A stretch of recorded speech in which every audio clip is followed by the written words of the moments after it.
Good morning, welcome. It's wonderful to, I would say, see everybody, except I don't see anybody. We're continuing our sikha that we learned last week, or that we started learning last week, let's put it that way. And that was about Yom Kippur. So I know that everybody's saying, well, hang on a second, Rosh Hashanah comes first. Yes, that is true. However, Yom Kippur comes quickly after Rosh Hashanah. And often what happens is we get very caught up in the preparations for Rosh Hashanah that we don't necessarily prepare or have the opportunity to the best of our abilities to prepare for Yom Kippur. So that's what we are doing together at the moment. Very brief summary of what we've learned so far. We have learned that Yom Kippur is a day where there are two opinions as to exactly how it works. In spite of the fact that there are two opinions, they effectively share the same fundamental principle. And it's that fundamental principle which we want to unpack. So the two opinions are, according to Rabbi Yehuda Hanasi, who is the person who redacted the Mishnah, an individual obviously who has a very profound influence on Judaism. So he writes that, or he says that that Yom Kippur works automatically. In other words, itzumoy shel yom mechaper. Just the very fact that it is Yom Kippur, before you do anything, that already makes kapara. That already atones. Just the fact that it's Yom Kippur. So he used the expression itzumoy shel yom mechaper, which means that the essence of the day atones. Whereas the other sages, the Chachamim, say, no, you have to do Teshuvah. You have to do Teshuvah. There's no automatic thing that it's that date on the calendar, and then things just happen. However, we have already established that in spite of the fact that there are two opinions, they do agree on this. They agree that if a person does Teshuvah, according to the other sages, the kind of kapara, the kind of forgiveness and atonement that happens is superior to any other time. It is itzumoy shel yom. The essence of the day is activated through Teshuvah. So according to Rebbe, the essence of the day is activated just by virtue of it being Yom Kippur. According to the other rabbis, the essence of the day is activated by doing Teshuvah. They both concur that there's something unique about Yom Kippur that does atonement in a way we've never experienced in any other format. So we want to understand what that is. And so we've identified that the key over here is not just to be off the hook. That's what many people think. Oh, I'm going to do Teshuvah because God forbid, what if Hashem wants to punish me and I need to ensure that I don't get punished? No, that's not what it's about. That's just escaping punishment. That's exactly like the child at school who comes up with an excuse for not doing their homework because they don't want to get detention. We're supposed to look for more than that. We're supposed to appreciate that if a person, God forbid, does something which is against the Torah, that leaves a blemish on their neshama, and the blemish has to be cleansed. And not only cleansed, but ideally even transformed into something positive. So to appreciate and understand what Yom Kippur does, we have to appreciate and understand what the concept is when we talk about Teshuvah, or we talk about kapara. So just please remember that this sikha is presented in two columns. So we obviously go down the page and then back to the top of the page again. And we're starting over here. In dem Verbund. Do you see what that is? In dem Verbund. That's where we're starting. Okay. So in order to understand what's going on over here, in order to understand what kapara is, very often, in fact, typically what we do in Chassidus is we say, if you want to understand a concept properly, you don't just answer the question. You have to discuss the context.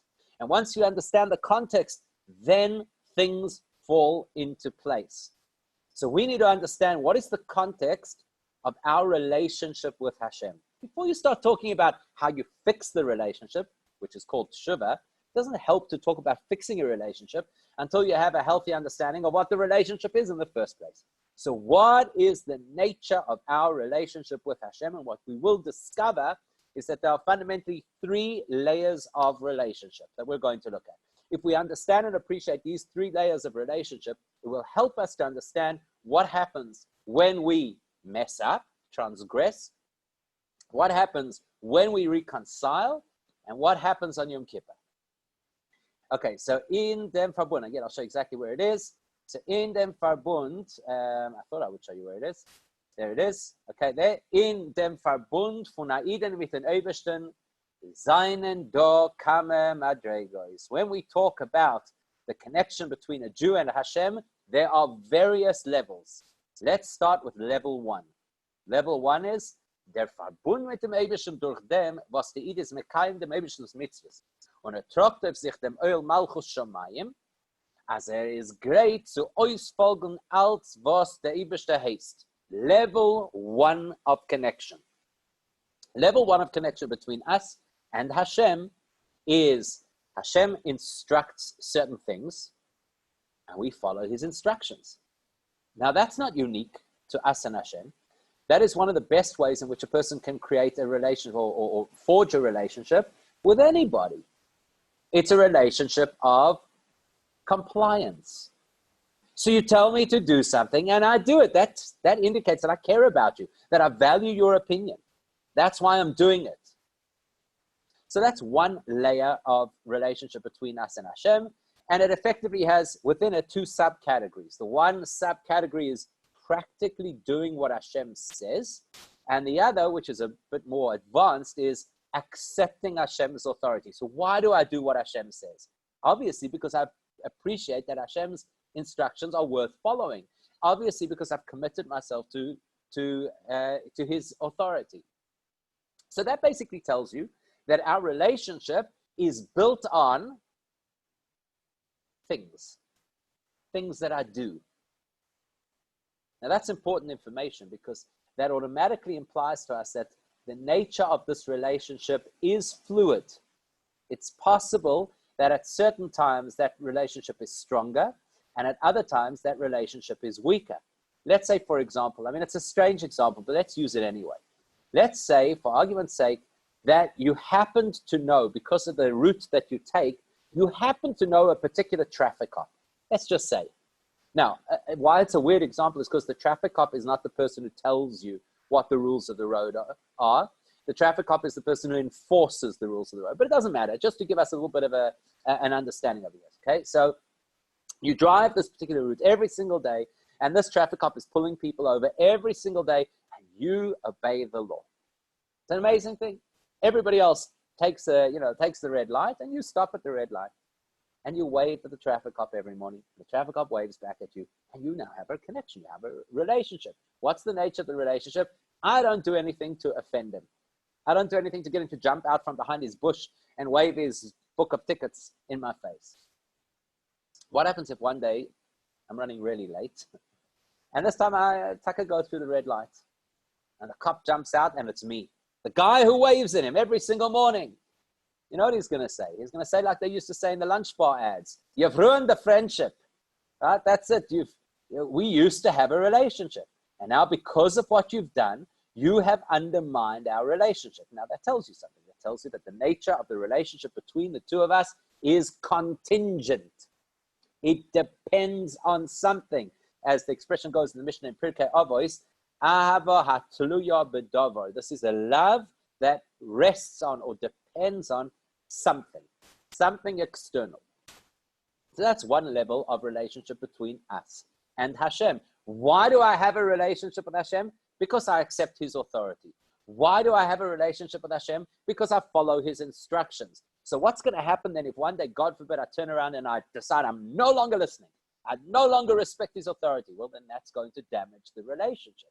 Or if I decide one day I'm no longer following his instructions, that could damage that relationship. So if we're talking at this level of relationship, then we're talking about a relationship that is built and can be undermined.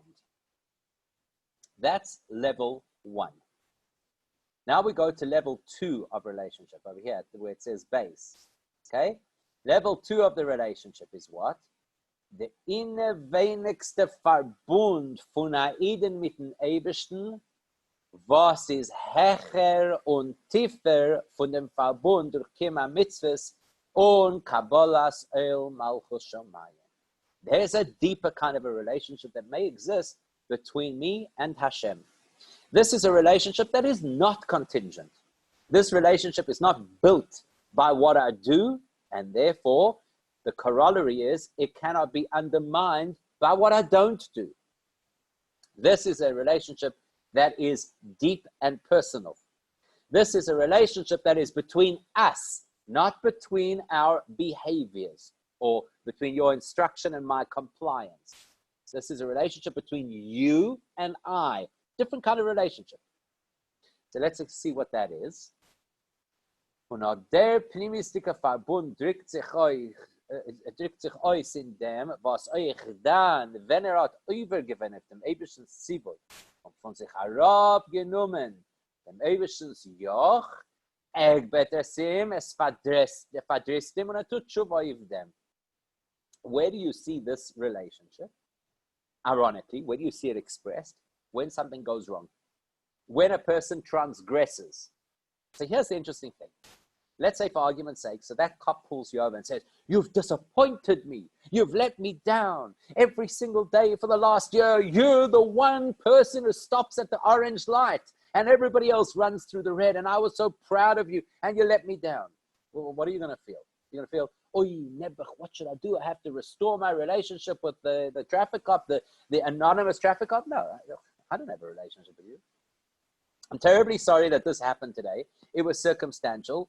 I had to move. I had to run. I went through that. You're right. I made a mistake. Okay, whatever. You don't like me because of it. You're not going to wave at me in the mornings. All right, no, nishke frelach. I'll put you in the category of all the other traffic cops who are grumpy sitting there under their trees. There's no love lost over here because there was no love in the first place. It was a relationship based on detail. And if the detail is in some way harmed, the relationship is harmed. But there's no skin off my nose because it was never a deep relationship in the first place. Now, let's compare that to if, for argument's sake, a child should do something wrong and the parent says, I'm disappointed in your behavior. I really expected more of you. Now, that relationship is not built on instructions. That relationship is a deep relationship between a parent and a child. And the child values having that relationship. And the child loves the parent, hopefully, in a healthy situation, right? So now the child feels terrible. Oh my gosh, I can't believe this. I did something that's upset my parent. I've done something that's interfered with our relationship because the relationship precedes or runs deeper than the instructions. That's why I feel the need to salvage the relationship when the instructions failed. That's a totally different experience. So when a person recognizes I did something wrong and I transgressed what Hashem wanted, and therefore I want to do something about it, I want to do tshuva, that tells us something amazing. That tells us that this person has a relationship with Hashem, which is not merely about fulfilling instructions. I'm not just an employee. I'm not just a soldier in the army who has no option but to fulfill what I'm instructed by my superior. It tells me that there's investment, that there's emotion, that there's love, that there's connection, that there's concern, and therefore there is fear of the loss of that relationship. Omitzadem taka. So where are we over here? Just show you where we are. This line over here. Omitzadem taka. Was Tshuva kommt von der Verbund, was ist tiefer benefesh wie Skashus durch Kima Mitzvahs, hat Tshuva bekeach zu zerbrechen und herabzunehmen die Pegomim benefesh, was haben sich geschaffen durch Averes, welche haben abgeschwacht sein goldigen Verbund. Now we have an understanding of the dynamics and the mechanics of Tshuva. It's a fascinating concept. Because the relationship between me and Hashem is deeper than the things that I do or don't do, that's why I have a methodology, I have access to a means of repairing what I did or didn't do. Let's understand this for a second. So basically, a mitzvah is, how would you define a mitzvah? What's a good definition of a mitzvah? That's an interesting question, right? What's a good definition of a mitzvah? Maybe we could quickly use the chat for this for a second, the text chat. You have to give a really good definition for a mitzvah. And when I say a good definition, it could literally be one word, maybe a phrase. How would you define a mitzvah? The best possible definition you could give for a mitzvah, as opposed to just saying a law of the Torah, right? Okay, so there we go. Just going to give a second to see if anybody else comments before I respond. Okay, so how do you define a mitzvah? A mitzvah is, exactly as Bill says over here, Ratzoin Hashem. It's Hashem's Ratzon. It's what Hashem wants. That's the definition of a mitzvah. What Hashem wants. Now, you know what's funny about what people want? I mean, that's people. And obviously, Hashem has designed us in such a way that we could look at how people operate in order to have a little bit of insight into how we operate. So what's interesting about what people want? I don't know if you remember, and I don't even remember how many years ago it was, but BMW had an advert where their slogan, the tagline on the advert was, I want it because I want it. That's Ratzon. Ratzon is, I want it because I want it, which means not only do I not have to justify to anybody else why I want something, that's just one layer of it, but there's something more profound over here. If I want something and I don't get what I want, I don't get half of what I want. And let me explain by way of example. Okay, I'll be a little bit out of my depth over here. Many people in this sphere, I think, would be able to tell the story a bit better than me. But let's say, for argument's sake, you have a woman who sends her husband shopping. Okay, so I could already see some people cringing just hearing that example. Sends him shopping and says, I'd like you to get this particular product. And she names a particular product. So let's just say, for argument's sake, I'd like you to get this particular kind of pasta. Okay, this is the brand, this particular kind of pasta. So the guy goes off to the shops and he goes to the pasta aisle and he sees that particular pasta and he sees that right next to it is the no-name brand version of the pasta. That's half the price. So of course, in his mind, the most logical thing in the world is to buy the one that is cheaper. So he comes back home with a huge smile on his face and he says, hi, honey, I did exactly what you wanted. And not only did I do what you wanted, but I did better than what you wanted. You wanted that pasta, and I got pasta, and it looks the same, and I saved us money. And then he gets this look, which tells him, without a word being uttered, that he's made a terrible mistake over here. And there actually is a difference between this pasta and that pasta, and the difference may very well not be a difference that is even a practical difference, as much as the fact that it's a difference in terms of my preference, my ratzoin. That's what I wanted. So I wanted that pasta. You got a different pasta. How much out of 10 did you score on buying pasta today? So you see, it depends. If I'm asking just simply, how much did I get out of buying pasta? I got 10 out of 10. If the requirement was to buy pasta, I did it. I fulfilled exactly what I was supposed to. But if the requirement was to fulfill my wife's ratzoin, then I got 0 out of 10. Because ratzoin, you either have or you have not fulfilled the ratzoin. You cannot part way fulfill the ratzoin. That's what ratzon is, what I want. Maybe it doesn't make sense to you. Maybe you think that I should cut you some slack. Doesn't matter. It's what I want. So when Hashem says, for argument's sake, that what he wants is that let's just say for argument's sake, that what Hashem wants is that on Rosh Hashanah, we should hear the sound of a shofar. And the sound of the shofar that we hear must be live, and it can't be an echo, and the shofar can't have some kind of a funnel on it to distort the sound. It's got to be live and raw. That's what Hashem wants. And I say to myself, listen, I'm not so sure if this year I should be going to shul because it's not safe, and whatever the case is. So what I'm going to do is I am going to watch a YouTube video of somebody blowing the shofar on Rosh Hashanah. I'll have it set on a timer from beforehand so I don't actually break Yom Tov.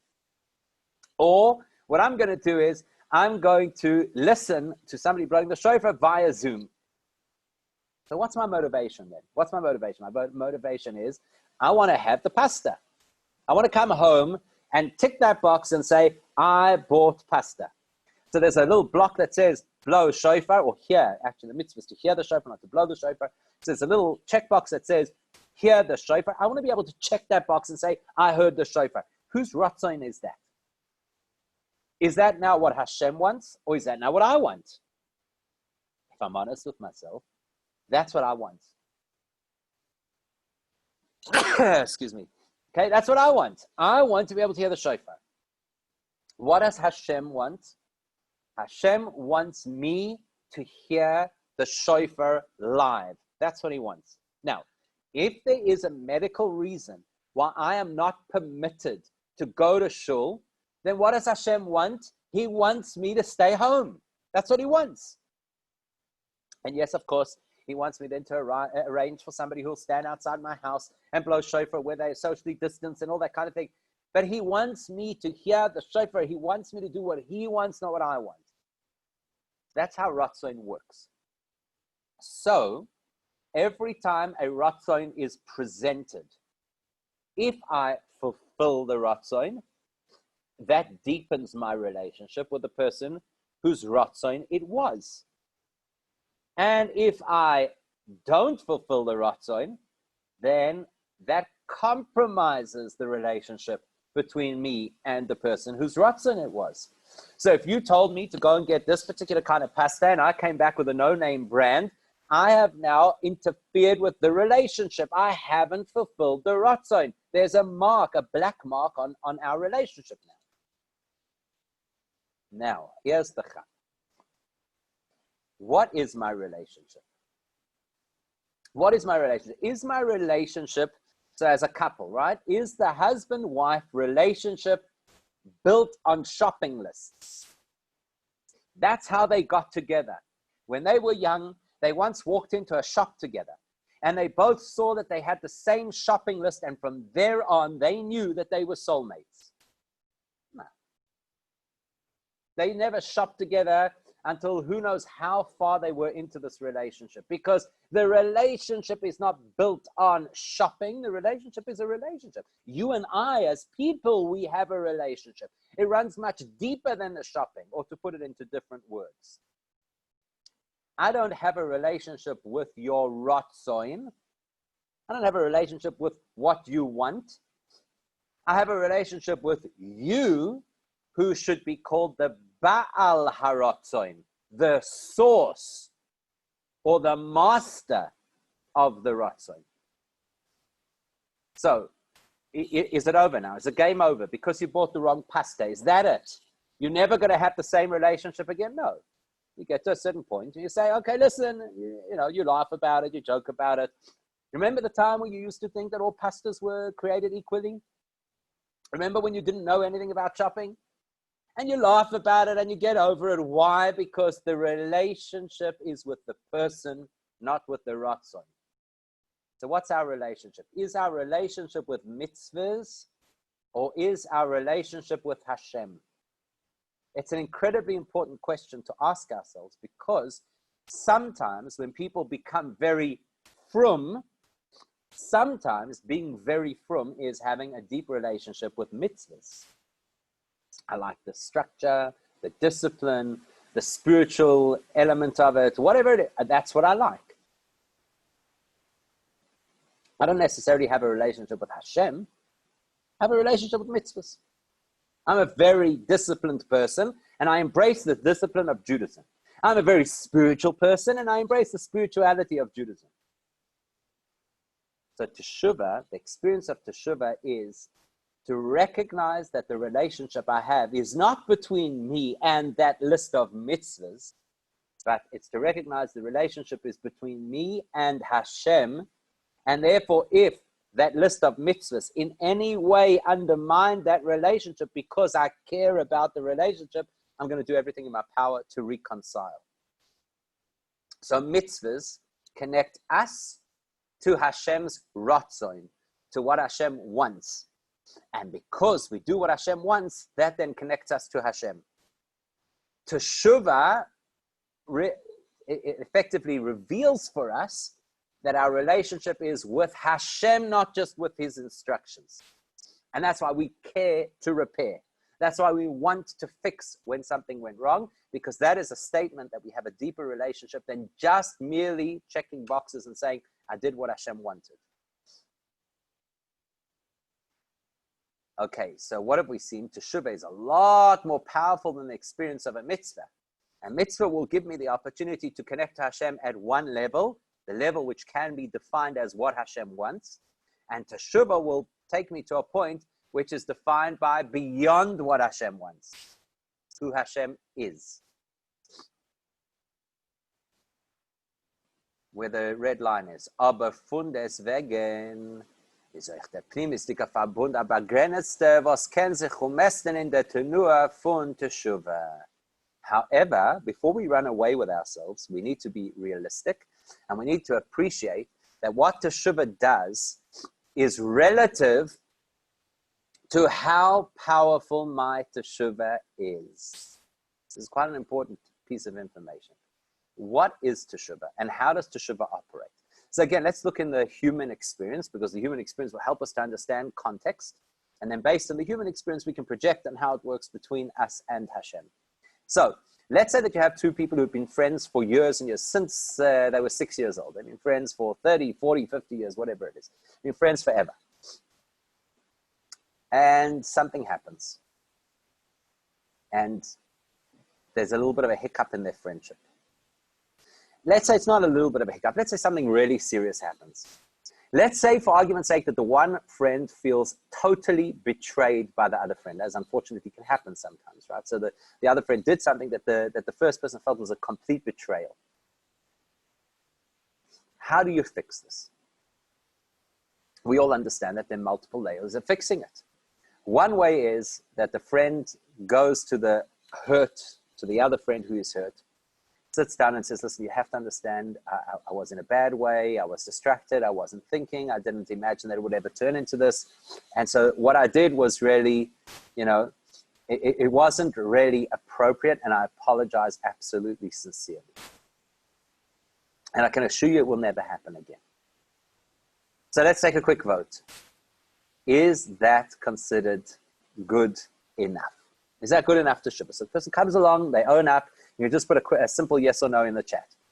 But the person comes, they own up, they say, I was wrong, I didn't do what I should have done, or I let you down, or I betrayed you. I'm really, really sorry, and I hope that you can forgive me. Is that good? Is that okay? Is that sufficient as a way of asking for forgiveness, as a way of doing Teshuva? Yes or no? Just a simple yes or no in the chat.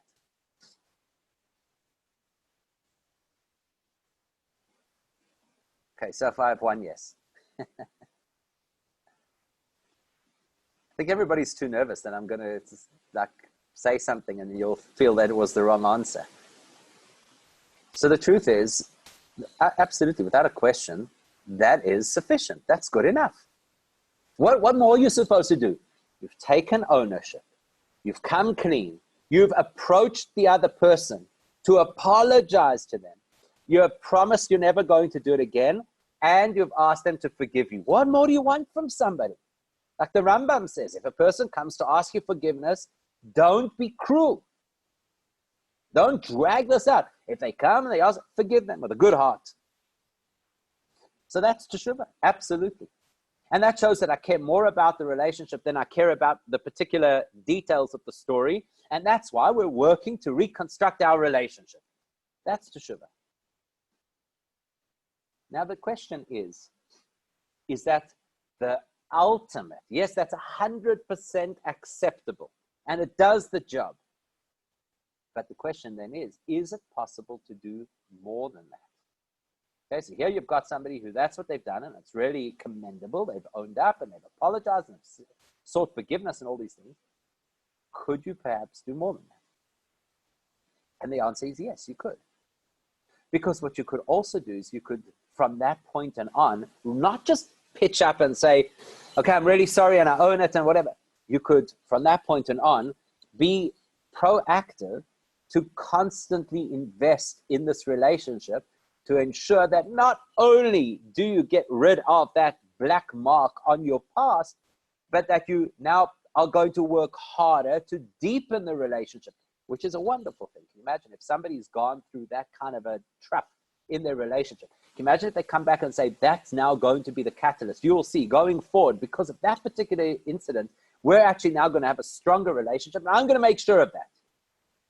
That's definitely better. No question. Not because there was something wrong with the first version. The first version was 100% acceptable. But if I really care about the relationship as I claim to, then I'm not satisfied just with putting that behind us. I care about the relationship. So I'm now going to work harder and invest more to ensure that we never land up, God forbid, falling into such a bad place again. So that tells you that the concept of teshuvah, as powerful as it is, as much as teshuvah allows me the opportunity to reconnect with Hashem, like in this example, reconnecting with a person. So I own it and I confess and I ask forgiveness and I take a resolution never to repeat. As wonderful as that is, we appreciate that teshuvah has its limits. What does it mean it has its limits? It could always go a bit deeper. It could always develop a little bit further. There's always the opportunity of another layer of teshuvah. That's why David HaMelech, King David, said, my sin is always before me. Or as the Alter Rebbe says in Tanya, because there are many, many layers to teshuvah, and there's never a moment where a person can turn around and say, done and dusted. That issue is now a bygone, and I've for sure done teshuvah. Why? He says, because there are many levels of the neshama, and there are many layers to which a person may or may not have been impacted by their poor choices. So there are many levels of teshuvah in order to fix it. And if there are many levels, there's always the possibility, maybe I didn't get there. Maybe I didn't reach the kind of teshuvah that was required in order to fix this thing. Which brings us to the third level. So what do we have so far? We have one level of connection between us and Hashem, which is the level I connect to Hashem via His Ratzon. I do what Hashem wants, therefore I have a relationship with Him. Level 2, I connect with Him, not with His Ratzon. I connect to the Baal HaRatzon, the one who wanted these things. And therefore, I have such a powerful relationship that I can even clean what went wrong when I didn't follow His instructions. Level 3, which is really the real concept of our relationship with Hashem. And that is the atzmisdike hiskashus von etzem haneshama mit atzmusoi yizborech. The ultimate level of connection between us and Hashem is the level that is called the essence of our neshama as it connects to the essence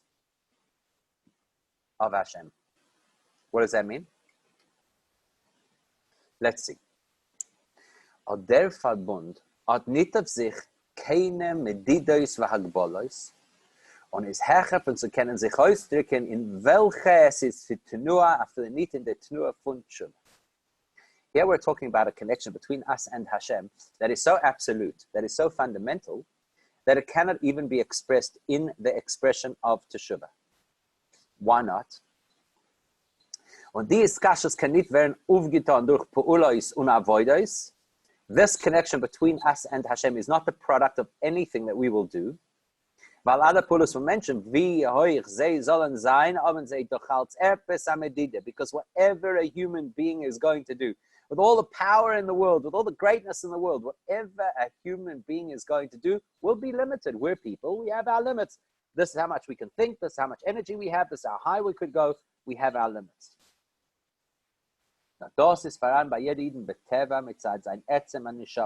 This relationship and connection that we have with Hashem is our essence, it is our nature, it is because of the essence of our soul, which is literally a part of Hashem. This is a part of us that even as we live as conscious human beings is constantly connected to Hashem and is at the level called Yechida, which is totally one with Hashem. Just incidentally, for those of you who were part of the previous series where we learned the Maimer Lahavin Inni and Tchias HaMeisim, so it's exactly the same principle that we spoke about then that we're sharing again now, just in different words. So let's understand what's going on over here, because again, it will sound a little bit familiar from something we learned last time, which is great, because you like to build on concepts. So when you learn the same idea from different angles, it helps to consolidate the information. So what's level 1? Level 1 of relationship is that you and I have a relationship based purely on what you would like me to do and I do it. So that's a relationship that is not exceptionally deep, even though it could be very civil and it could be a very meaningful relationship, but it's not something that touches me on the inside of my soul. It's a relationship just simply based on the things that I do, which are the things that you want me to do. That's the relationship called mitzvahs. Is it possible for a person to lose that relationship? Yes, it is possible. How? By stopping to do mitzvahs or by transgressing averos. Level 2, there's a relationship between us as people, not a relationship between behaviors. It's a relationship of people. I like you. I want to be your friend. I want to connect with you. I enjoy spending time with you. I appreciate you. So therefore, the relationship is not based on the things that you or I do or that we want to do.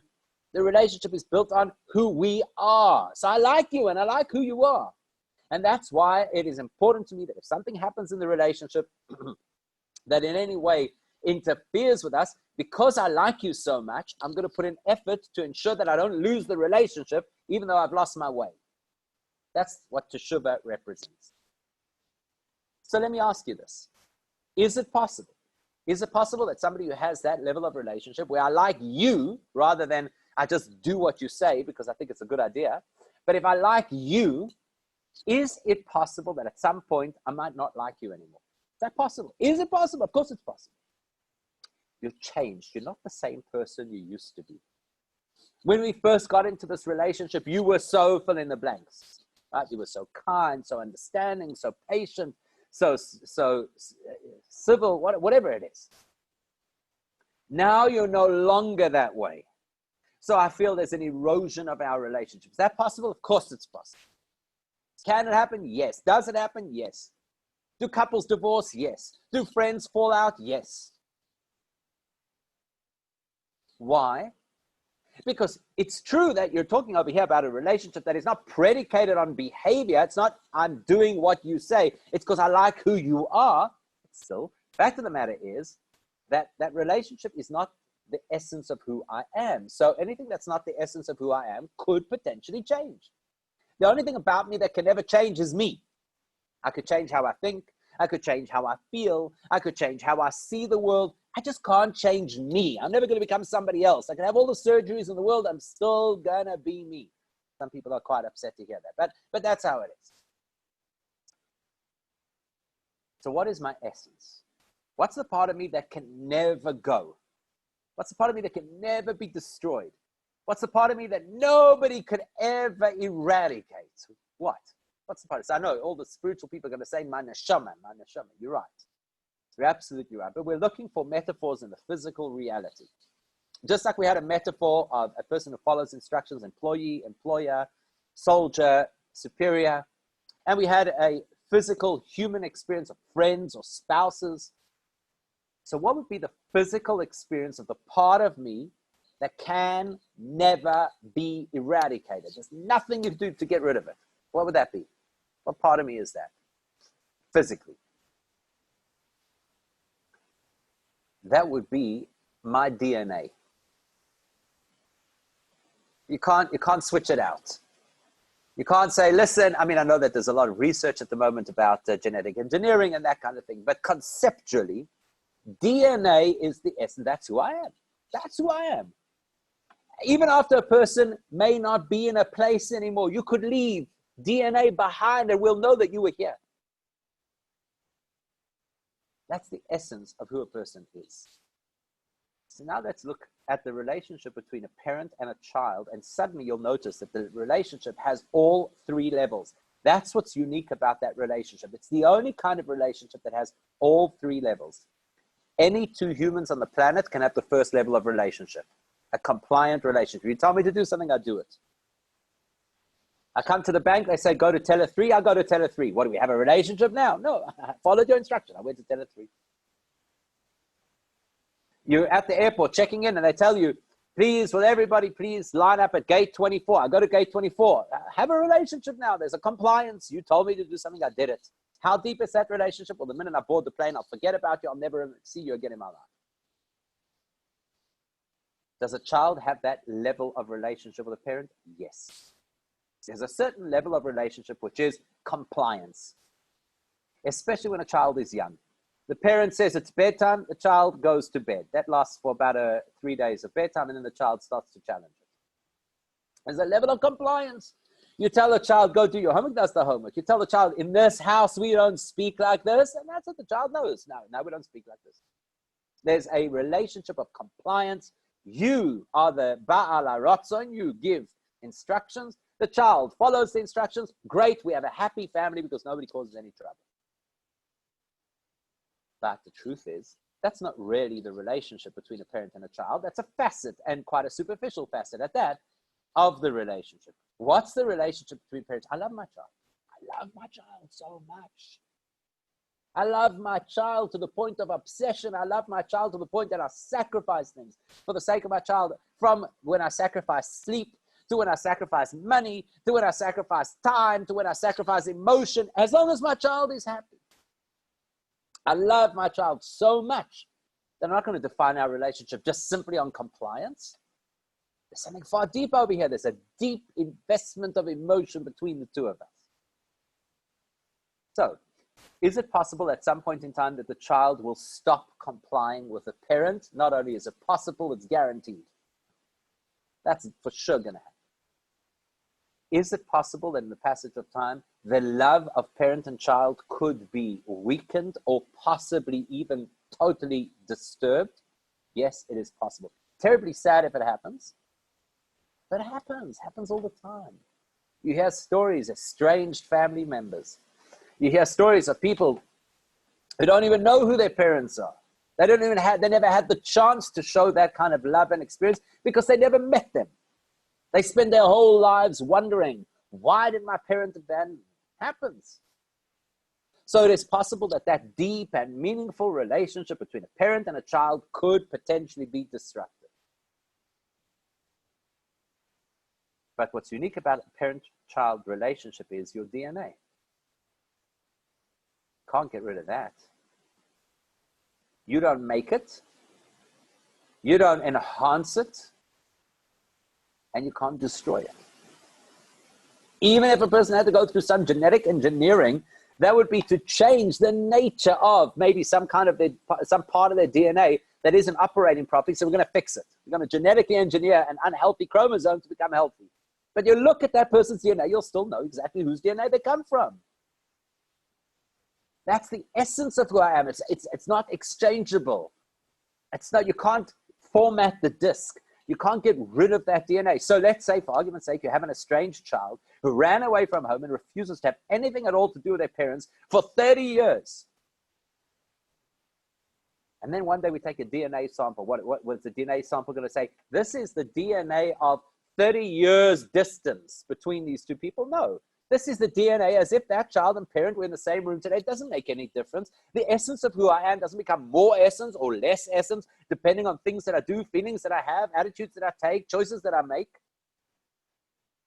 I am who I am, who I am. That's it. There's nothing you can do. So let's say that estranged child comes home after 30 years and now has to make amends for all the times that he or she wasn't compliant. That's a whole process that has to happen. It might take time. It might take a whole shift of thinking. And then there's all the emotional damage that has to be repaired to reconstitute a relationship and to start to trust each other again and to start to feel for each other again. And that's going to take a huge amount of effort. How much effort will it take to regain the DNA of being my parent's child? No effort. It was always there. It never shifted, not an iota in all of that experience. So it's exactly the same with us and Hashem. At one level, there's a level of compliance. I'm related to Hashem as a Jewish person. Jewish means committed to the values of Torah and to fulfill the mitzvahs. That's what Hashem wants. That's what I do. That's one layer of our relationship, the compliance layer. Sometimes it's stronger, sometimes it's weaker. It's even possible to be undermined completely. If that happens, then I'm going to have to dig deep. And I'm going to have to find the next layer of my relationship, which is I didn't love mitzvahs, I loved God. My relationship is with Him. That's why I did His things. So now that I've gone off the path and I messed it up, because I love Him so much, I want to come back. That's called teshuvah. And that teshuvah is available 365 days of the year.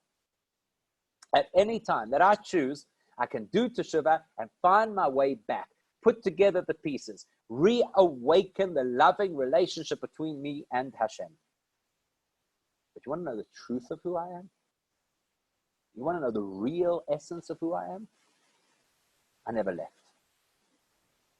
No matter where I wandered, no matter what I did, no matter what toxic thoughts came into my head, no matter how much rejection of God I played out in my behavior or even in my feelings,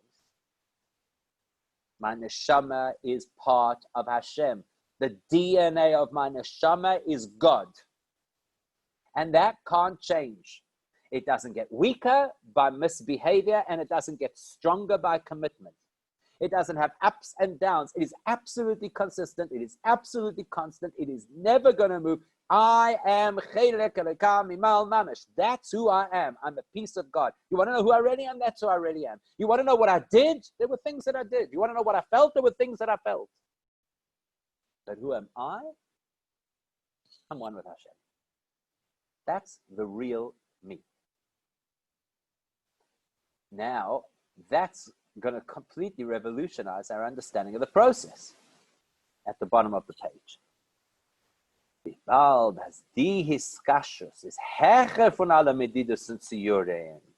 This particular connection between me and Hashem is beyond any limits. Mitzvahs, there are limits. Do the mitzvah, you're in. Don't do the mitzvah, you're out. Those are the limits, those are the rules, those are the parameters. Teshuvah, there are limits. Do teshuvah, you reconnect. Don't do teshuvah, you don't reconnect. Those are the limits and parameters. But this relationship, my essence is God, has no limits. It's not like if I am my essence or not. I'm always my essence. So therefore, it's Punkt wie Sie können nicht, sorry, let's get rid of that. Is Punkt wie Sie können nicht geschaffen werden durch Avodah. So therefore, in the same way as I cannot construct an essence connection to Hashem through things that I do, so können Sie euch nicht schwacher machen oder Pegim sein in ihr durch Heder Avodah oder durch Averes. By the same logic that I cannot grow the essence of who I am by doing more mitzvahs, I cannot shrink or limit or harm the essence of who I am by doing more Averes. In dem Madrege von Iskashus de Greche nicht keine Pegomim und Chatoim. This is a level of self that can never be affected, corrupted, or blemished by bad choices. So again, if my relationship with Hashem is based only on compliance, then non-compliance damages the relationship.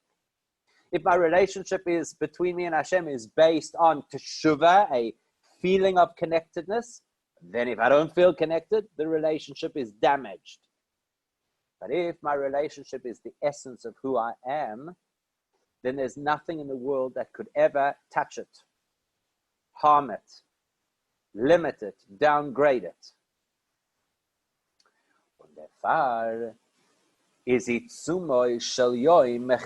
Now we can begin to understand what happens on Yom Kippur, why the so-called essence of the day atones for us.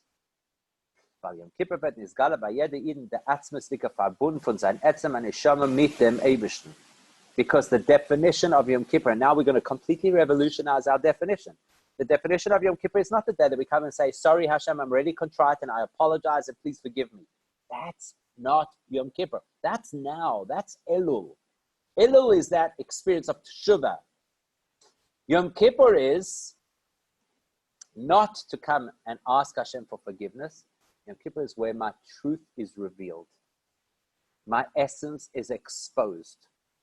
It happens to me. It's not something I do. Teshuvah is something I do. Yom Kippur rips away all of the outer layers and reveals who I am.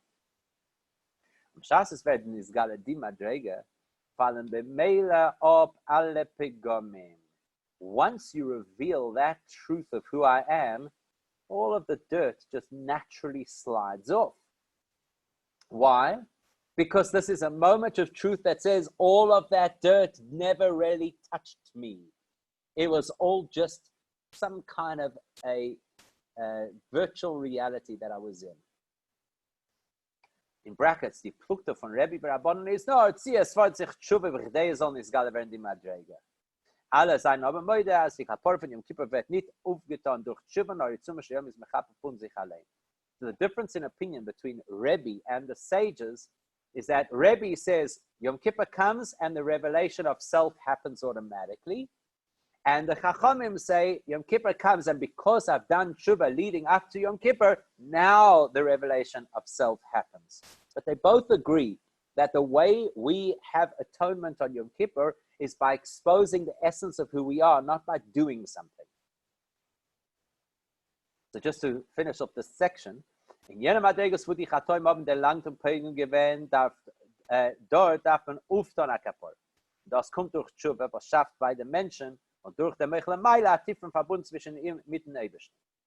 So when I'm talking about the, so to speak, more superficial levels of connection between me and Hashem, or the more superficial levels of my neshama, I need to do teshuva in order to repair those parts of myself. The things that I've done, felt, thought. But was zerbrecht und nimmt darauf als was stellt zu des Kashus. And by doing that teshuva, I kind of remove the barriers between that consciousness and Hashem. Aber die Kapore von Yom Kippur wird durch dem, was es ist mehr als Adarga, was ist melechatchile nitoken pegam kenal. The chap of Yom Kippur is that it reveals that at the essence of who we are, we were never impacted by our choices in the first place. So we've got to understand that a human being basically is multi-layered. The more extraneous layers of the person, that part of me, my conscious relationship with Hashem, could be impacted by my poor choices, and I need teshuva to repair that. Yom Kippur tells me who the essence of me is. And the essence of me is pure, always, and without compromise. The Yom Kippur helps me to realize, oh, this is who I really am. Who I really am was never involved in an Aveira. Who I really am was never distanced from Hashem. Who I really am was never corrupted. Now, if only I could live with who I really am the rest of the time, then I'd be doing well. So this is quite a revolutionary concept. I'm sure you'll agree. It's quite a powerful concept that we need to reflect on. And I think it's probably one of the most reassuring things that a person can ever learn about themselves, is that no matter what I've done, no matter who I am, no matter where I've gone, it's not that I can find my way back home, as people will always say. It's I never left home. I just left my awareness of the essence of me that never left home. So this is where we will pause it for today. Welcome to